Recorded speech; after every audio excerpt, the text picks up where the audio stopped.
Queen Zarathul stood at the massive viewing window of her flagship, watching the blue-green planet called Earth slowly rotate beneath her fleet. Her 4 arms crossed behind her back, the crystalline formations on her violet skin catching the light of the alien star. For 3 cycles, her people had studied this world and its strange inhabitants. The humans fascinated her in ways she couldn't explain. The Veltar Empire had conquered 17 star systems, each filled with species that bowed before their superior technology and psychic abilities. But Earth was different. These humans possessed something her scientists couldn't measure or understand. They called it determination, courage, or simply stubbornness. Whatever it was, it made them dangerous. "My queen," her chief advisor Kethron approached, his own crystalline skin shifting from blue to worried purple. "The human delegation has arrived. They request an audience." Zarathul turned from the window, her golden eyes reflecting centuries of rule. She stood nearly 8 feet tall, her elongated form both elegant and intimidating. The crown of living crystal that grew from her skull pulsed with soft light, indicating her royal bloodline. "Bring them to the throne chamber. I will see what these creatures have to say." The throne chamber was a masterpiece of Veltar architecture. Walls of flowing metal seemed to breathe with life, while floating platforms provided seating for her court. At the center, her throne rose like a crystal tree, its branches holding orbs of concentrated psychic energy. 3 humans entered, escorted by her guards. Zarathul had expected them to cower like every other species when faced with her presence. Instead, they walked with heads held high, their eyes meeting hers without fear. The lead human, a tall male with graying hair at his temples, stepped forward. "Your Majesty," he said, offering a slight bow. "I am Ambassador David Chen, representing the United Earth Coalition. These are my colleagues, Dr. Sarah Martinez and Captain James Morrison." Zarathul studied them carefully. The ambassador's voice carried no tremor of fear. The female scientist's eyes sparkled with curiosity rather than terror. The military officer stood at attention, ready for anything. Such strange beings. "Humans," she spoke, her voice carrying the harmonic frequencies of her people. "You stand before the ruler of 17 star systems. Your world has been marked for integration into my empire. Surrender now, and your people will be treated fairly." Ambassador Chen stepped closer, completely ignoring the threatening hisses from her guards. "Your Majesty, we come not to surrender, but to propose an alternative." The court erupted in shocked whispers. No species had ever dared such boldness. Zarathul raised one of her 4 hands, and silence fell instantly. "Speak!" "We propose a cultural exchange," Chen continued. "Allow some of our people to live among yours, and some of yours to experience human society. Let understanding replace conquest." Zarathul's advisor Kethron stepped forward angrily. "Majesty, this is ridiculous. We are the superior species. We do not need to understand these primitives." But something in the human's words intrigued her. In all her conquests, she had never considered trying to understand her subjects. They were simply resources to be managed. "And what would prevent me from simply taking what I want?" she asked. Captain Morrison spoke for the first time. "Because, Your Majesty, taking something and truly possessing it are 2 different things. You could conquer our bodies, but you'd never touch our spirits." The word spirits sparked something in Zarathul's mind.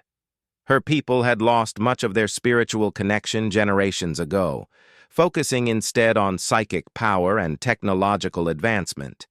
Yet these humans spoke of spirits as if they were real, tangible things. "You intrigue me," she admitted. "Very well. I will consider this exchange, but first you will remain as my guests while I deliberate." Over the following days, Zarathul found herself drawn to observe the humans. Unlike her usual prisoners who sat in defeated silence, these three explored their quarters, asked endless questions of their guards, and somehow managed to make even her most serious warriors smile. Dr. Martinez proved particularly fascinating. The scientist showed genuine excitement about Veltar technology, but not in a way that suggested she wanted to steal it. Instead, she seemed to appreciate the beauty and elegance of their achievements. She even suggested improvements to some of their designs, ideas that made Zarathul's engineers scratch their heads in amazement. But it was Ambassador Chen who affected her most profoundly. During their evening conversations, he spoke of human concepts she had never encountered. He talked about love not as weakness, but as strength. About sacrifice not as defeat, but as victory.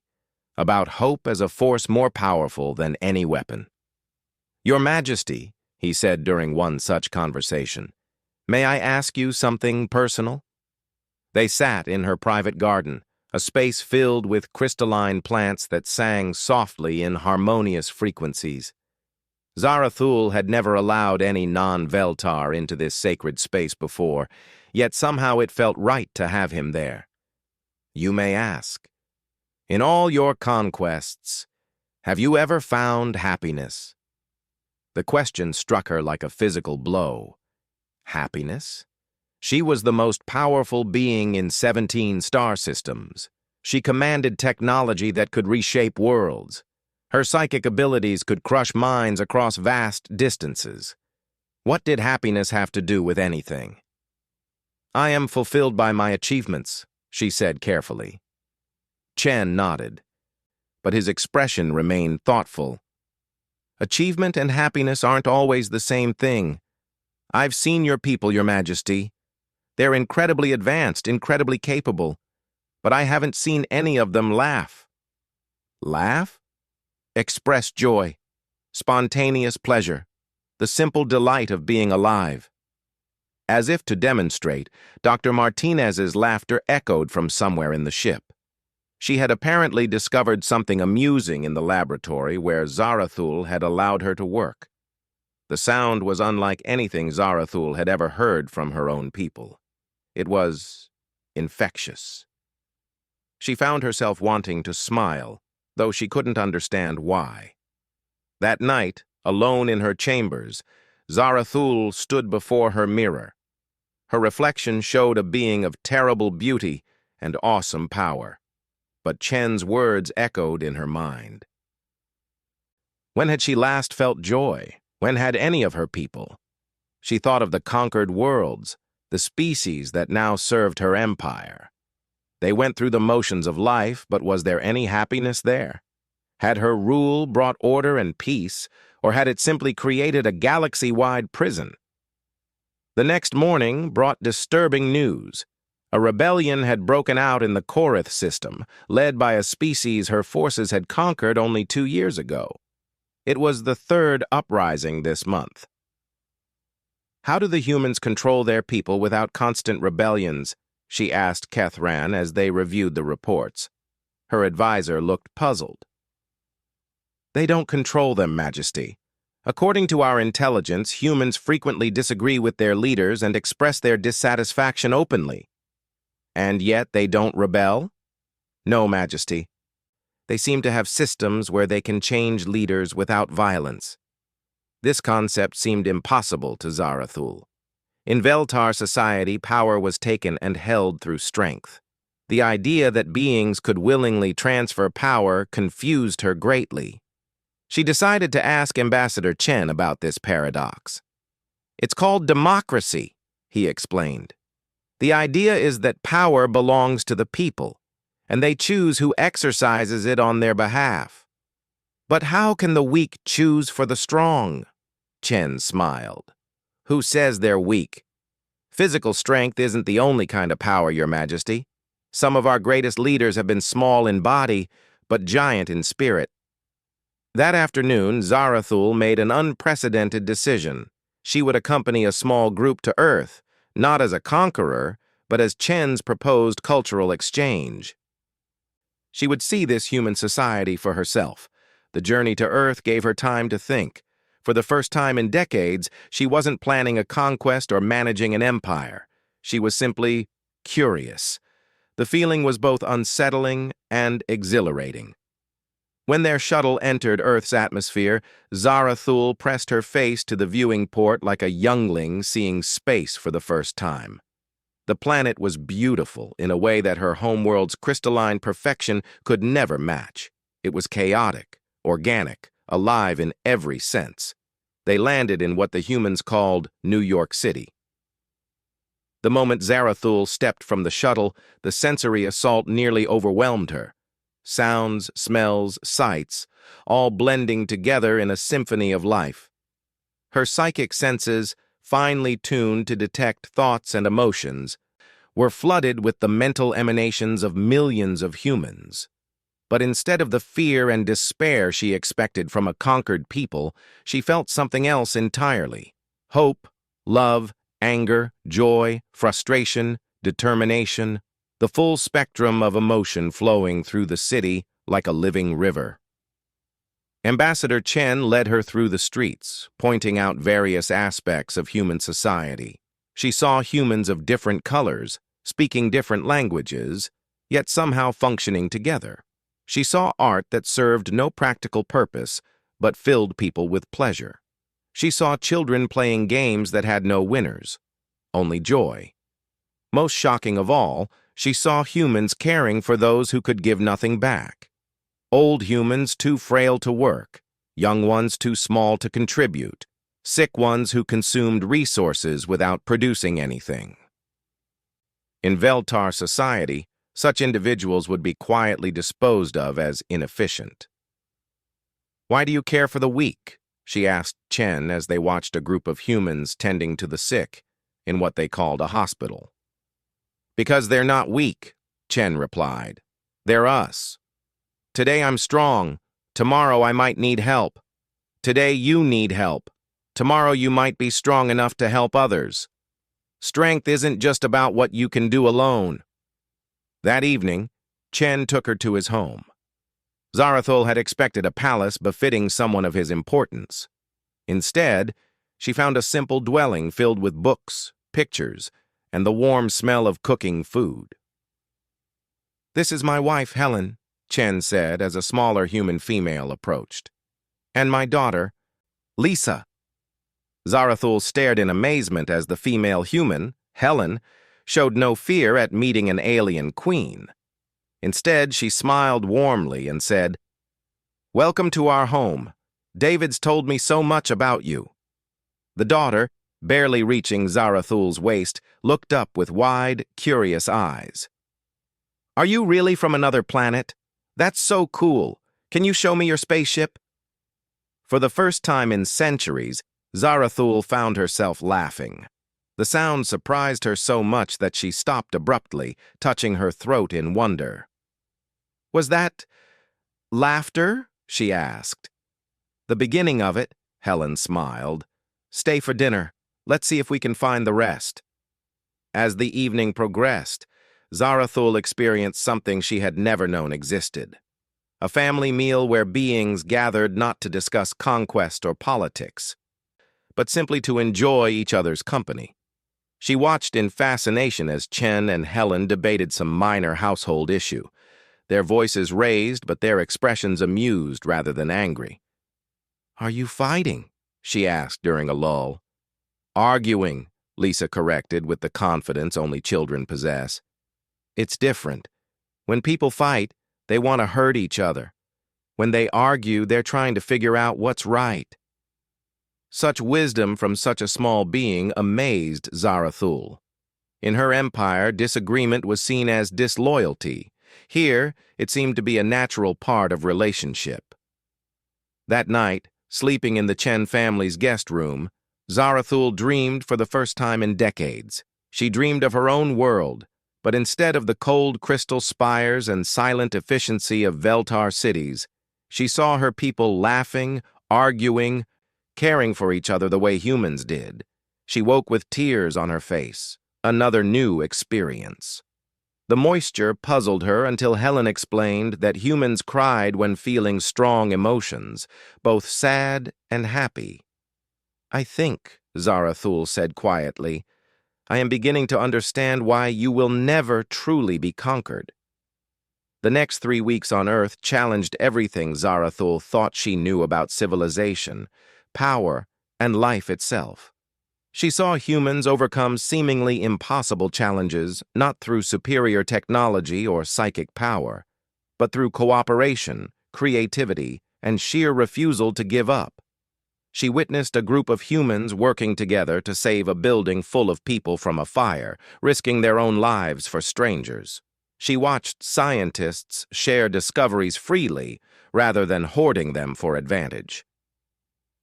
She saw artists creating beauty for no other reason than the joy of creation. Most importantly, she began to understand love, not as weakness, but as a force that could inspire beings to achievements far beyond their individual capabilities. On her last day on Earth, Ambassador Chen took her to a place called the United Nations, where representatives from every human nation gathered to discuss problems and seek solutions. "This is how we govern ourselves," he explained as they watched delegates debate. "Not through conquest, but through consensus." "But it's so messy," Zarathul observed. "So inefficient." "Yes," Chen agreed. "But it's also honest. Everyone gets a voice, even if we don't like what they have to say." As her shuttle lifted off from Earth, Zarathul looked down at the blue-green world that had changed her forever. She thought of her empire, spread across 17 star systems, held together by fear and force. She thought of the rebellions, the constant need for more ships, more weapons, more control. Then she thought of Chen's family, arguing over dinner, but never doubting their love for each other. She thought of humans crying at both sadness and joy. She thought of laughter and the strange lightness it brought to her hearts. Somewhere during the journey back to her flagship, Queen Zarathul of the Veltar Empire made a decision that would change the course of galactic history. She was going to learn to be happy, and she was going to teach her people to be happy too. But first, she had an empire to transform. The thought no longer filled her with the cold satisfaction of power.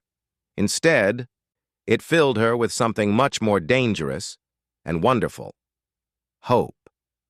The transformation of the Veltar Empire began slowly, like ripples spreading across still water.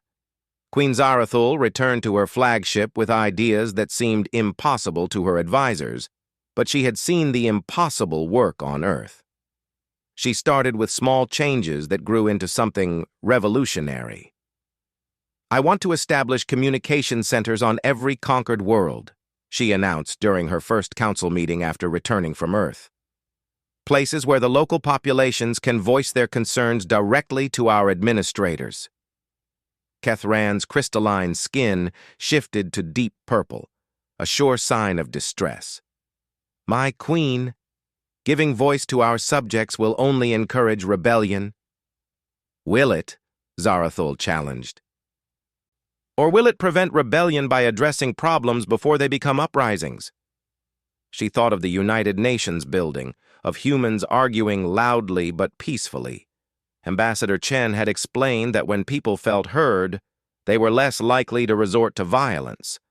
It was a concept that went against everything the Veltar had ever believed about control. The first communication center was established on Korath Prime, the world where the latest rebellion had occurred. Zarathul herself attended the opening, accompanied by Ambassador Chen, who had accepted her invitation to serve as an advisor on human methods of governance. The Korathans were a proud, feathered people who had fought fiercely against Veltar conquest. When Queen Zarathul entered their newly constructed communication center, the room fell silent with fear and tension. These beings expected punishment for their recent rebellion, not dialogue. "I have come to listen," Zarathul announced. Her 4 arms spread in a gesture of openness that she had learned from watching humans. "Speak, and I will hear." The first few hours were awkward. The Korathans spoke hesitantly, expecting tricks or traps. But as time passed and no punishments fell, their voices grew stronger. They spoke of families separated during the conquest, of cultural traditions that had been suppressed, of feeling like prisoners in their own cities. For the first time in her reign, Zarathul heard the true cost of her empire from those who had paid it. Their words cut deeper than any weapon. These were not abstract subjects to be managed, but living beings with hopes, fears, and dreams, just like humans. "Your children," she said to one Korathan father who had spoken of his younglings being forced into work camps. "Where are they now?" "Facility 7, Your Majesty. They learn to serve the Empire, but they forget how to be Korathan." That night, Zarathul visited Facility 7. What she found horrified her. Young Korathans sat in rows, memorizing Veltar protocols and speaking only in the Imperial language. The joy she had seen in human children was completely absent from their eyes. "This ends now," she declared to the facility administrator. "These children will return to their families immediately." "But Majesty," the administrator protested, "the indoctrination program is essential for integration." "Integration, not elimination," Zarathul corrected. "I want them to serve the Empire willingly, not because we've destroyed everything that makes them who they are." The changes continued to ripple outward. Zarathul established schools that taught both Veltar technology and local culture. She created programs where young Veltar could live with families from other species, learning about their ways of life. Most importantly, she began to include representatives from conquered worlds in her council meetings. Not everyone supported these changes. Many Veltar saw them as weakness, a dangerous departure from the strength that had built their empire. Admiral Thexvar, commander of the Third Fleet, was among the most vocal opponents. "You're destroying everything our people have worked for," he confronted Zarathul after a particularly heated council session. "The Empire is built on order and hierarchy. This chaos you're introducing will tear us apart." "Will it?" Zarathul asked. "Or will it make us stronger? Tell me, Admiral, when was the last time you felt joy in your service to the Empire?" The question clearly confused him. "Joy. I feel satisfaction in my duties, Majesty. But not joy. Not the happiness that comes from knowing your work brings good to others?" Admiral Thexvar couldn't answer because he had never considered such feelings relevant to military service. Like most Veltar, he had been taught that emotions were distractions from duty and efficiency. Zarathul decided to show, rather than tell. She arranged for Admiral Thexvar to accompany her on a visit to Earth, specifically to observe human military forces in action. The Admiral expected to see a weak, undisciplined force held together by sentiment rather than proper military structure. Instead, he found something that challenged all his assumptions about military effectiveness. Captain Morrison, who had become a liaison between human and Veltar forces, took them to observe a rescue operation. A passenger aircraft had crashed in the ocean, and both human and alien rescue teams were working together to save survivors. Admiral Thexvar watched in amazement as human soldiers risked their own lives repeatedly to save complete strangers. But what shocked him most was that they were smiling, even laughing, as they worked. Their efficiency was remarkable, but it came not from fear of punishment, but from genuine care for those they served. "They enjoy their work," he said in wonder. "They find meaning in it," Captain Morrison corrected. "When you know your actions matter, when you see the good they do, work becomes more than duty. It becomes purpose." After the rescue, Admiral Thexvar met with the human rescue team. These soldiers spoke freely with their officers, offered suggestions without fear, and showed a camaraderie that the Veltar military strictly discouraged. "In our service," one human sergeant explained, "we don't just follow orders blindly. We understand why we're doing what we're doing, and we believe it's right." That makes all the difference. That evening, Admiral Texvar sat with Queen Zarathul on the observation deck of their shuttle as Earth turned slowly below them. "I've served the Empire for 200 cycles," he said quietly. "I've conquered 12 worlds and commanded fleets that could destroy star systems. But today was the first time I felt proud of being a soldier." "Why?" Zarathul asked, though she suspected she knew the answer. "Because today, I helped save lives instead of taking them. Today I saw what our strength could build instead of what it could destroy." The transformation of Admiral Texvar became a symbol for other Veltar military leaders. If someone so traditional could change, perhaps change was possible for everyone, but the real test came when a crisis struck the Empire. The Zephyrian Collective, a neighboring power that had long been wary of Veltar expansion, launched a surprise attack on 3 border worlds. The assault was brutal and coordinated, clearly intended to test whether the Empire's new weakness made it vulnerable. In the past, Zarathul would have responded with overwhelming force, crushing the Zephyrians so completely that no one would dare challenge the Empire again. But her time with humans had taught her that there might be other options. "We will defend our worlds," she announced to her council. "But our goal is not destruction. Our goal is peace." "Majesty," Kethran protested, "the Zephyrians have killed thousands of our people. They will see restraint as weakness." "Then we will show them a strength they don't understand," Zarathul replied.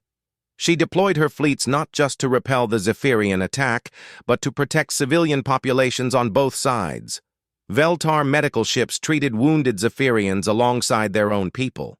When Zephyrian ships were disabled, Veltar forces offered rescue rather than destruction.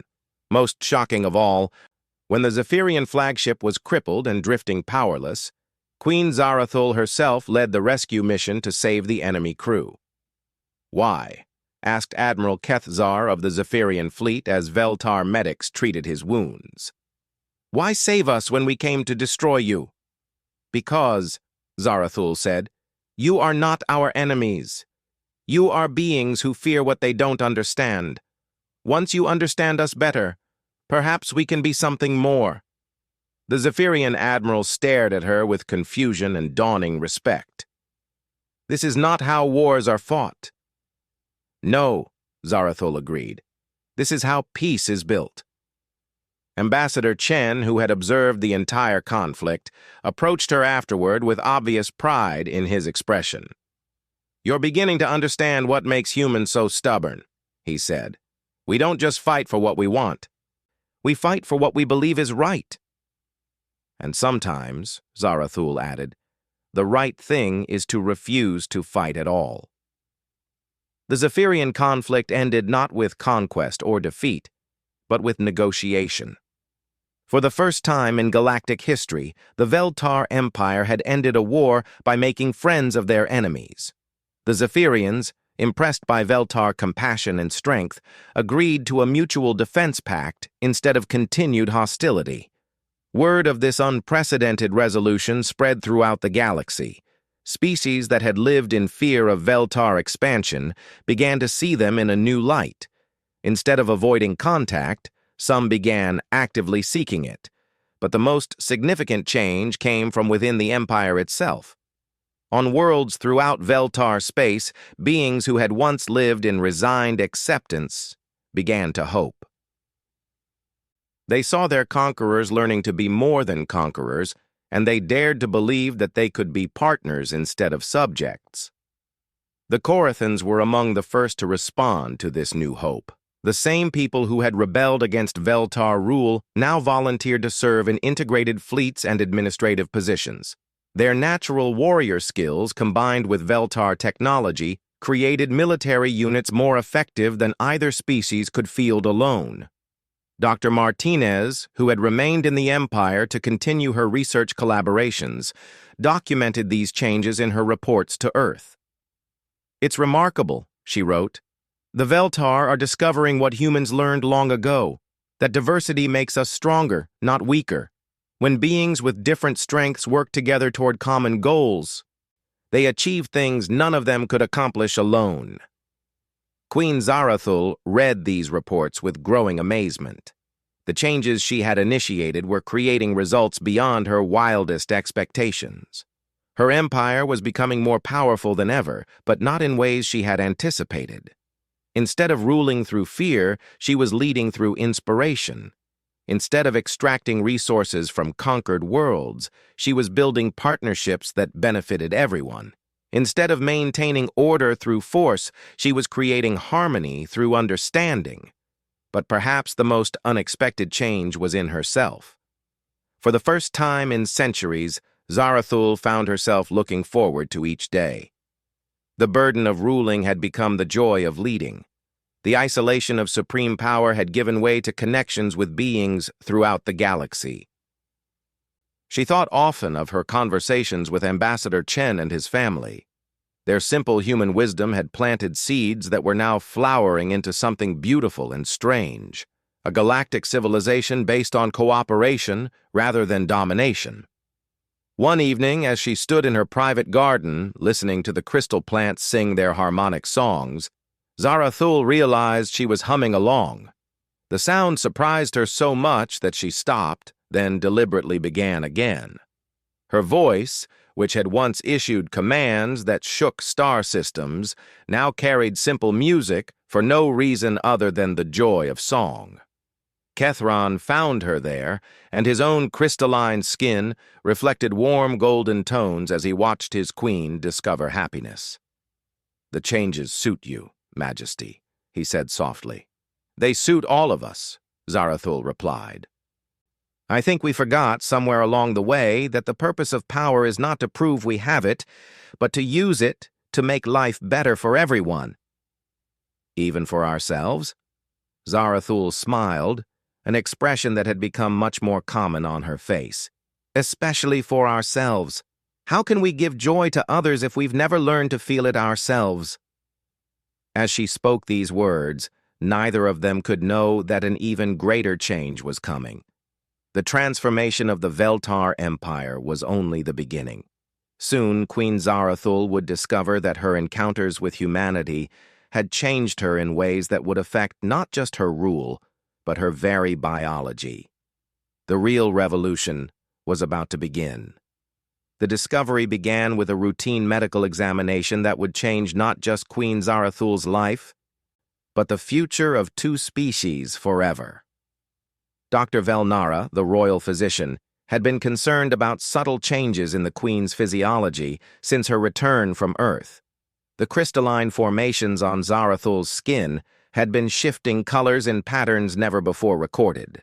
Her psychic emanations had become stronger, yet somehow gentler. Most puzzling of all, her cellular regeneration had accelerated dramatically. "Majesty," Dr. Velnara said carefully as she reviewed the latest test results, "I need to run additional scans. There are some anomalies that I cannot explain." Zarathul nodded absently. She was reviewing reports from the Andromedian system, where former enemy species were now working together on joint terraforming projects. The transformation of her empire continued to amaze her daily. "Of course, Doctor. Schedule whatever tests you need." But when the results came back 3 days later, Dr. Velnara's expression was one of complete bewilderment and growing excitement. "Majesty, I must ask you something in complete confidence. During your time on Earth, did you have any intimate contact with the humans?" The question struck Zarathul like a physical blow. She thought of Ambassador Chen, of the long conversations that had stretched late into Earth's nights. She thought of the moment when their hands had touched as he showed her a flowering plant in his garden. She thought of how natural it had felt, how right, despite the vast differences between their species. "Yes," she admitted quietly, "with Ambassador Chen. But surely that's impossible to detect." Dr. Velnara's skin shifted through a rainbow of colors, excitement, amazement, and a touch of fear. "Majesty, you are carrying a child." The words seemed to echo in the medical chamber. impossible and yet undeniably real. Zarathul sat down heavily, her mind reeling with implications. "That's genetically impossible," she whispered. "That's what I thought too," Dr. Velnera said. "But the scans are unmistakable. You are approximately 6 weeks pregnant with what appears to be a hybrid offspring. Human and Veltar genetic material have somehow combined in ways our science says should be impossible." Zarathul's 4 hands moved instinctively to her abdomen, where new life was growing against all biological laws. A child.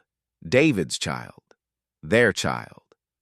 "Have you informed anyone else of this?" she asked. "No one, Majesty."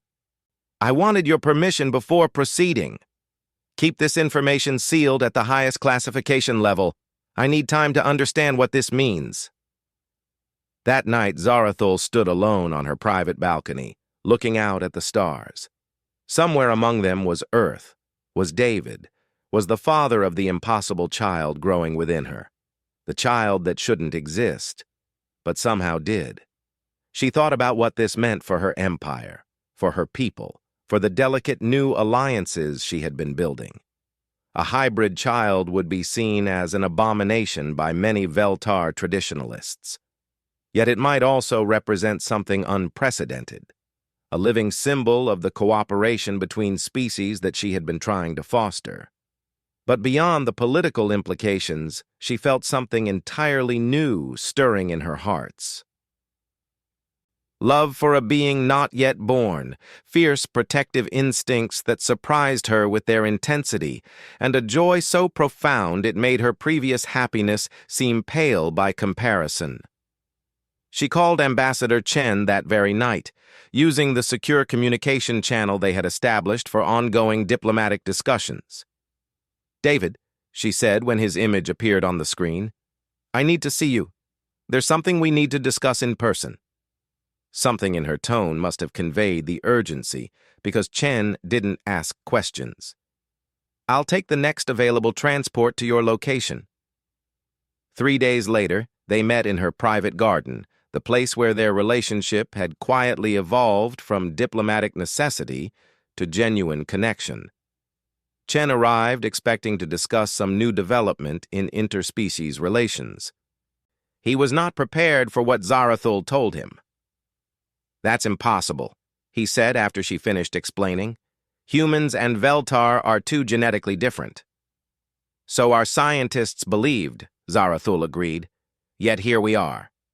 Chen was quiet for a long time, processing the news. When he finally spoke, his voice carried wonder rather than fear. "A child. Our child. Are you pleased?" Zarathul asked, uncertain for perhaps the first time since becoming queen. "Pleased?" Chen stood and took her hands in his, marveling again at how perfectly they seemed to fit together despite their obvious differences. "Zara, this is a miracle. This child represents hope for something entirely new in the galaxy."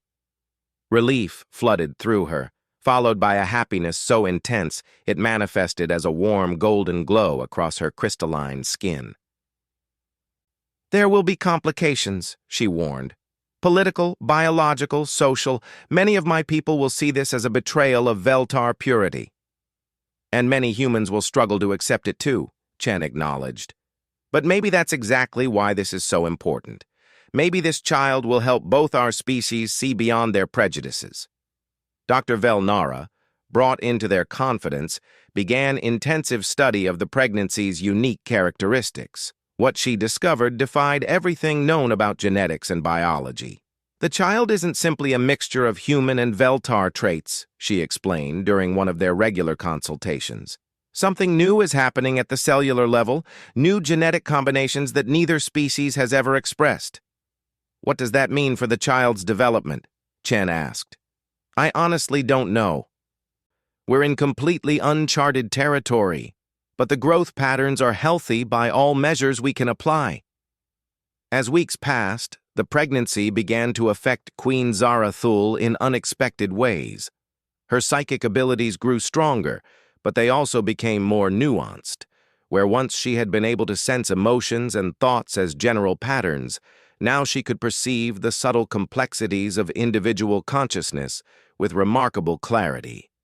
More intriguingly, she began to sense something from the child itself. Not thoughts, exactly, but a presence that felt aware and responsive.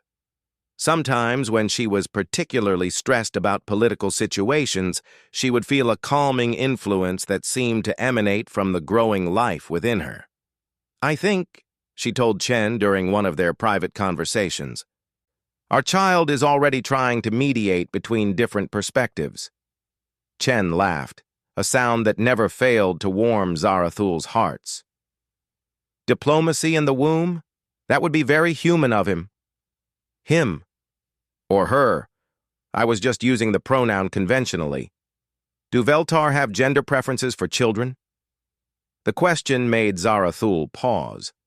In Veltar society, offspring were valued primarily for their potential contributions to imperial strength. Personal preferences about gender were considered irrelevant.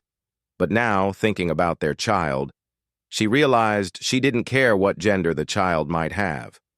She only wanted them to be healthy and happy. "I want our child to be free to choose their own path," she said finally. "Whether that path leads to ruling an empire or growing flowers in a garden." Word of the pregnancy couldn't remain secret forever. The Queen's changing appearance and behavior were noticed by her staff, and eventually rumors began to circulate through the imperial court. Admiral Thexvar, now one of Zarathul's strongest supporters, was among the first to learn the truth officially. His reaction surprised everyone. "Congratulations, Majesty," he said simply. "The Empire will be honored to welcome the child." But not all reactions were so positive. Admiral Kothran, leader of the traditional faction within the Veltar military, demanded a private audience with the Queen. "This is an abomination," he declared without preamble. "You carry the offspring of an alien species. This violates every principle of Veltar superiority." Zarathul looked at him calmly, her 4 hands resting protectively over her growing child. "Does it? Or does it represent the ultimate expression of Veltar adaptability? Our ability to evolve beyond the limitations of our past?" "It represents contamination of the royal bloodline," Kothran insisted. "If this precedent is allowed to stand, what becomes of Veltar genetic purity?" "What has genetic purity ever given us except isolation?" Zarathul countered. "Look at what we've achieved through cooperation with other species. Look at how much stronger the Empire has become since we stopped insisting on our superiority and started recognizing the value of diversity." "The Council will never accept this," Kothran threatened. "Then perhaps it's time for a new council," Zarathul said quietly. The confrontation with Kothran forced Zarathul to accelerate plans she had been considering for months. She called a full assembly of the Imperial Council, including representatives from all member worlds, something that had never been done before. When the assembly convened, beings from dozens of species filled the great chamber. Humans sat beside Korathans, Veltar nobles shared space with former slaves, and in the center of it all, Queen Zarathul stood to address the future of the galaxy. "I have called this assembly to share news that will change our understanding of what it means to be part of this empire," she began. "I am carrying a child whose father is human ambassador David Chen." The chamber erupted in voices, some shocked, some pleased, some angry. Zarathul let the noise continue for several minutes before raising her hand for silence. "This child represents something unprecedented in galactic history. Not conquest of one species by another, but the willing union of 2 species in the service of something greater than either could achieve alone." Admiral Kothran stood. "Majesty, this violates every tradition of our people." "Yes," Zarathul agreed. "It does, and that's exactly why it matters." She gestured to the mixed assembly around them. "Look at what we have become since we abandoned the tradition of ruling through fear. Look at the prosperity, the peace. the innovation that has flourished when beings work together instead of against each other. Ambassador Chen stood as well. If I may speak, Your Majesty, this child will face challenges that neither pure human nor pure Veltar children face. But they will also have opportunities that no child has ever had before, to truly understand both species, to bridge differences that have kept the galaxy divided. Dr. Martinez, who had been invited as a scientific advisor, added her perspective. From a biological standpoint, this pregnancy suggests that the barriers between species may not be as absolute as we thought. If consciousness and compatibility can overcome genetic incompatibility, what does that say about the nature of life itself? The debate continued for hours, but gradually the tone shifted from opposition to curiosity. Representatives began asking practical questions about the child's future, their role in the empire, their rights and responsibilities. Young Lisa Chen, now grown into a thoughtful diplomat in her own right, posed perhaps the most important question of all. Will this child be considered human or Veltar? Neither, Zarathul said after a moment of thought. And both. This child will be something new entirely, a citizen of the galaxy rather than any single world or species. The phrase resonated through the chamber, a citizen of the galaxy. It captured something many beings had felt but never been able to articulate. The sense that their identities were expanding beyond the boundaries of their birth species. The assembly concluded with an unprecedented declaration.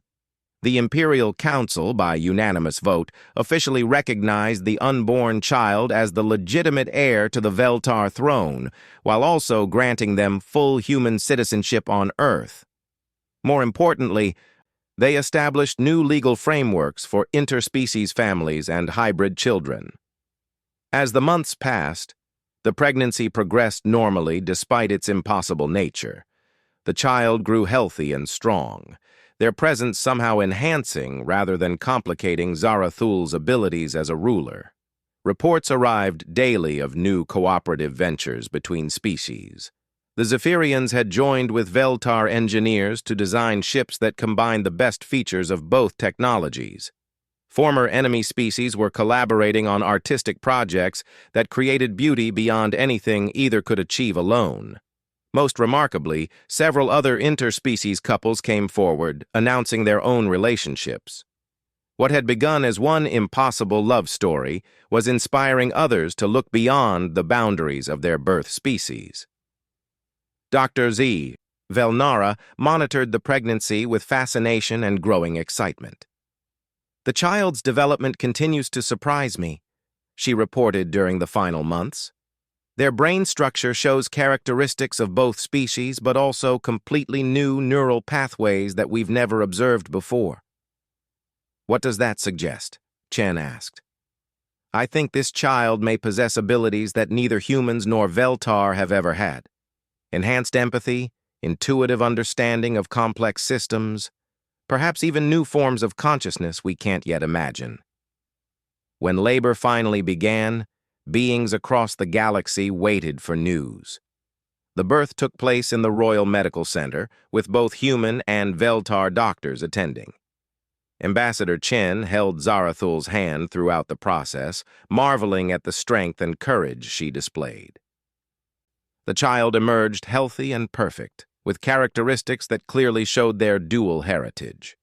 Their skin held the faint crystalline patterns of the Veltar, but with the warmth and flexibility of human tissue. Their eyes combined the golden depth of their mothers with the warm brown of their fathers. But most remarkable of all was their immediate awareness. From the moment of birth, the child seemed to perceive and respond to the emotions of everyone in the room. When they cried, it was not from distress, but from what seemed like overwhelming empathy for the complex feelings surrounding them. "Hello, little one," Zarathul whispered as she held her child for the first time. "Welcome to the galaxy." The child's eyes focused on her face with impossible clarity for a newborn. and she felt a wave of pure love and acceptance flow from the tiny being. In that moment, she knew that everything had changed forever. They named the child Kira El Chenthul, a name that combined elements from both human and Veltar traditions while creating something entirely new. News of the birth spread throughout the galaxy within hours. Celebration parties erupted on dozens of worlds, beings of all species gathering to toast the arrival of the first galactic citizen. But perhaps the most significant response came from the children. On world after world, young beings of different species began playing together in ways they never had before. The existence of Kira-El seemed to give them permission to see past the differences that had separated their parents. As Queen Zarathul looked down at her sleeping child, she thought about the journey that had brought them to this moment. It had begun with a simple diplomatic meeting and a human ambassador's unexpected boldness. It had grown through shared conversations, mutual respect, and the gradual recognition that beings could be stronger together than apart. Now it had culminated in something that would reshape the galaxy itself, a child who belonged to no single species, but to all of them, a living symbol of what cooperation and love could achieve. "She's beautiful," Chen said softly, using the pronoun they had chosen for their daughter. "She's perfect," Zarathul agreed, "and she's going to change everything." Outside the medical center, beings from dozens of species celebrated together under alien stars. The Veltar Empire had evolved into something unprecedented, a galactic community based on cooperation rather than domination, love rather than fear, hope rather than desperation. Queen Zarathul's world had indeed changed in an instant, the moment she first met a human delegation that refused to surrender. But the change hadn't ended there.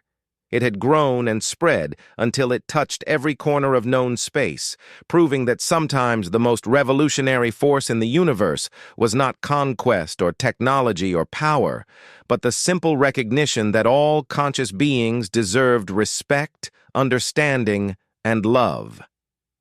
As she held her daughter close, Zarathul smiled at the thought of what adventures lay ahead. Kira-El would grow up in a galaxy where species differences were celebrated rather than feared, where cooperation was the norm rather than the exception, where the phrase "impossible love" had become simply love. The future had never looked brighter, and it all began with one human's refusal to bow before superior force, and one alien queen's willingness to learn that true strength came not from power over others, but from the courage to open one's heart to the infinite possibilities that existed when beings chose to stand together rather than apart. The galaxy would never be the same, and that was exactly as it should be.